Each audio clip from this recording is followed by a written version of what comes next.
kembali lagi di podcast Ngobrol Santai, tempat kita membahas berbagai isu menarik dengan cara yang ringan tapi juga berbobot. senang sekali nih bisa kembali menemani kalian. Nah, kali ini kita akan membahas topik yang sedang booming nih di masyarakat, terutama ketika muncul di berita maupun di media sosial, yaitu demo mahasiswa.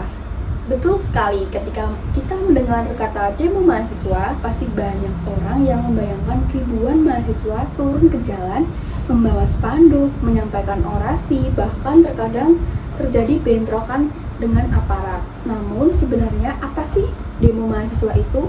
Kenapa mahasiswa sering melakukan aksi demonstrasi? Apakah demonstrasi masih efektif di era digital seperti sekarang? Dan bagaimana seharusnya demonstrasi dilakukan agar tetap memberikan dampak positif? Nah, untuk menjawab semua pertanyaan itu, kita udah menghadirkan 3 mahasiswa nih yang siap menjawab dari berbagai pandangan. Halo semuanya. Halo. Terima kasih sudah mengundang kami. Iya, sebelum itu kita belum perkenalan loh Kak. Iya ini. Oke, jadi perkenalkan, nama saya Miss Paya Dery Marsha. Dan saya Khalifah Putri Brilian. Kita berdua akan menemani kalian semua di Ngobrol Santai. Let's Let's go. go. Oke, sebelum itu kita perkenalan dulu nggak sih Kak ke kakak-kakaknya ini siapa aja, dari mana? Oke, kita mulai dari kakak yang paling kiri sendiri ini. Oke, baik. Nama saya Queen dari Yogyakarta. Saya Pradana dari Sukoharjo. Saya Alivia dari Surabaya. Oke, terima kasih atas perkenalannya ya kakak-kakak mahasiswa. Sebelum kita masuk ke perbincangan yang seru ini, boleh nggak sih kita tahu kesibukannya apa? Dari kakak Queen sendiri, apa sih kesibukannya akhir-akhir ini? Oke, kesibukan saya sebagai mahasiswa, saya juga di rumah mengikuti kerja freelance. Nah, saya sebagai mahasiswa di kampus itu juga mengikuti di organisasi. Tapi kalau dibilang sibuk juga sibuk sih tiap hari. Saya sebagai mahasiswa kesibukannya hanya bekerja sebagai freelance. Oke, baik. Tadi Kak Queen kesibukannya itu freelance ya. Kalau boleh tahu freelance apa sih? Saya, sampingan saya adalah kerja all-shop, yaitu online. Oke, baik Kak Queen. Kita lanjut ke Kak Pradana nih. Tadi apa sih Kak tadi kesibukannya? Sangat sibuk banget ya katanya. Oke, lanjut ya ke Kak Alivia.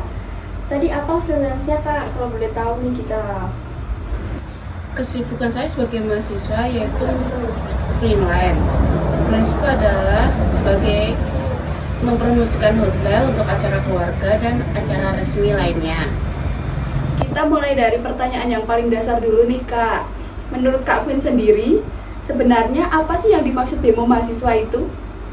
Kalau secara sederhana, demonstrasi mahasiswa adalah kegiatan penyampaikan pendapat atau aspirasi di depan umum yang dilakukan oleh mahasiswa terhadap suatu kebijakan atau persoalan yang dianggap penting.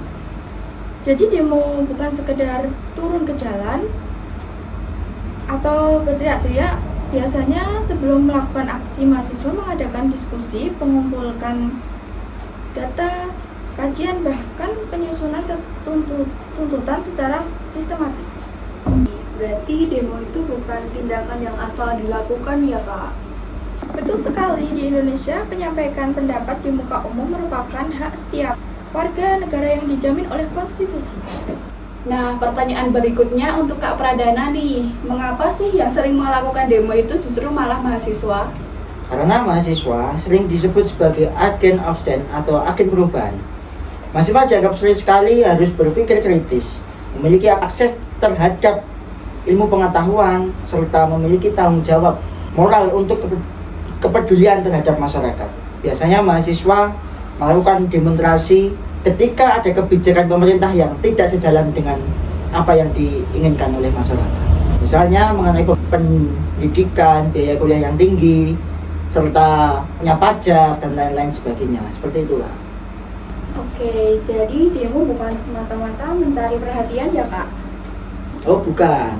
Kalau dilakukan dengan benar, demonstrasi merupakan bentuk kepedulian terhadap kehidupan berbangsa dan bernegara, Kak. Kalau berbicara soal demo mahasiswa, Indonesia punya sejarah yang cukup panjang ya. Tentu mahasiswa sudah lama menjadi bagian dari perubahan di Indonesia.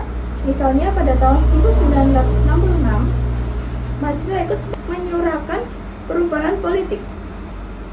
Menurut Kak Pradana sendiri, apa sih manfaat demonstrasi bagi masyarakat?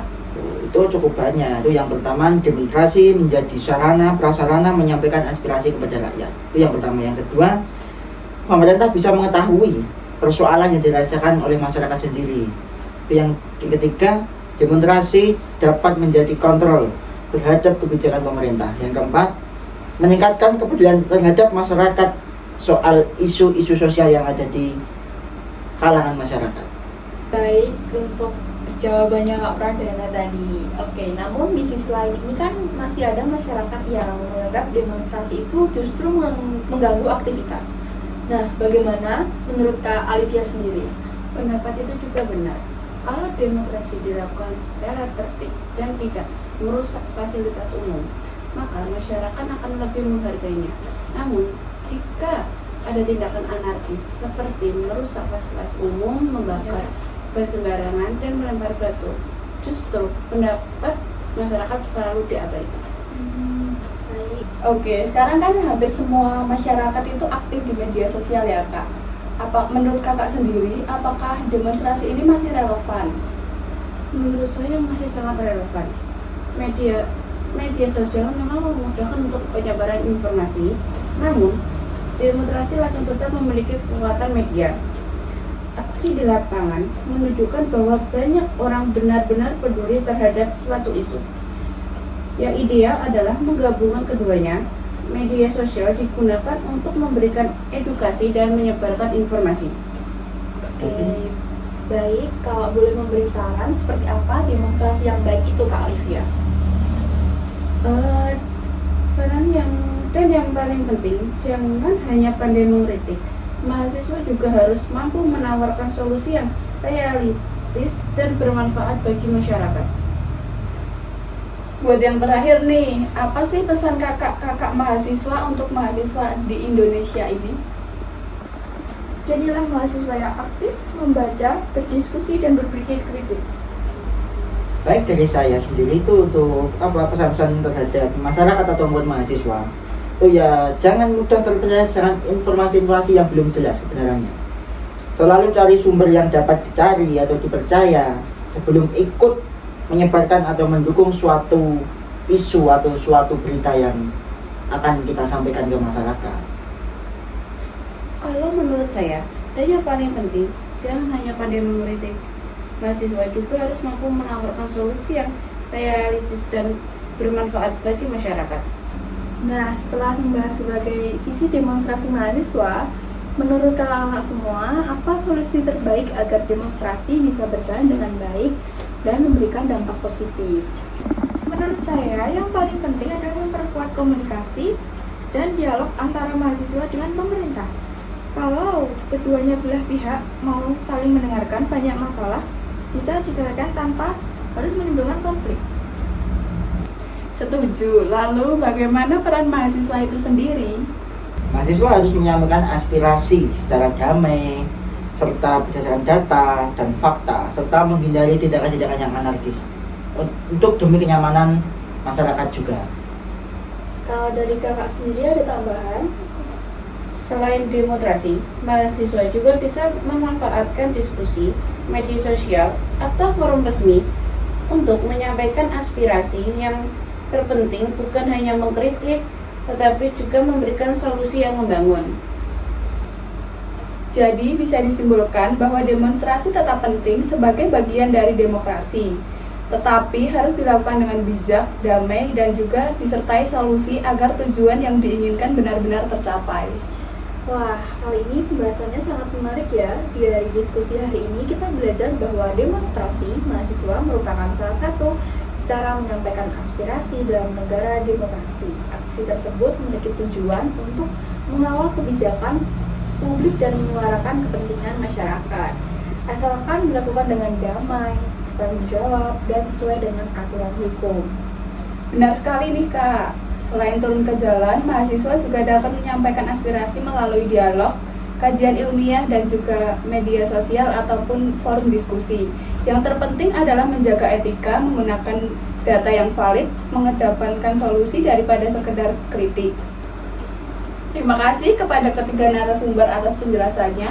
Dan terima kasih juga kepada para pendengar yang sudah menyimak podcast ini sampai selesai. Saya Misfa dari Marsha. Dan saya Khalifah Putri Febrian. Sampai jumpa di episode podcast selanjutnya. Dadah. Terima kasih. Terima kasih.